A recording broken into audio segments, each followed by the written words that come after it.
হঠাৎ করে শেষ হচ্ছে গৃহপ্রবেশ ধারাবাহিকটি। লাস্ট দিনের শুটিং সারলেন এই টিম।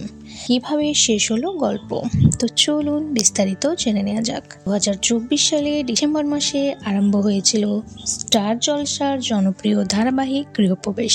রাজ চক্রবর্তী প্রোডাকশন হাউসের অধীনে গড়ে উঠেছিল এই ধারাবাহিকটি।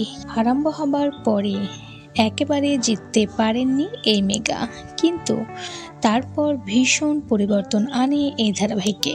আস্তে আস্তে টিআরপি তালিকায় জয়লাভ করে গৃহপ্রবেশ। পর রাত 10টায় চলে যায় এই মেগা এবং সেখানেও দীর্ঘদিন স্লট পেয়েছে। তবে কাউকে না জানিয়ে শেষ করা হচ্ছে গৃহপ্রবেশ। 27শে ফেব্রুয়ারি লাস্ট দিনের শুটিং সারলেন এই টিম। সবেমাত্র নতুন অধ্যায় শুরু করা হয়েছিল। শুভলক্ষ্মীর মেয়েকেও দেখানো হয়েছিল, কিন্তু শেষ পর্যন্ত আর চলল না এবং অবশেষে শেষ করা হলো গৃহপ্রবেশ। চিরবিদায় আদৃত শুভলক্ষ্মী। আর এই খবরটি সামনে আসতেই ভীষণই মন খারাপ গৃহপ্রবেশের ভক্তদের।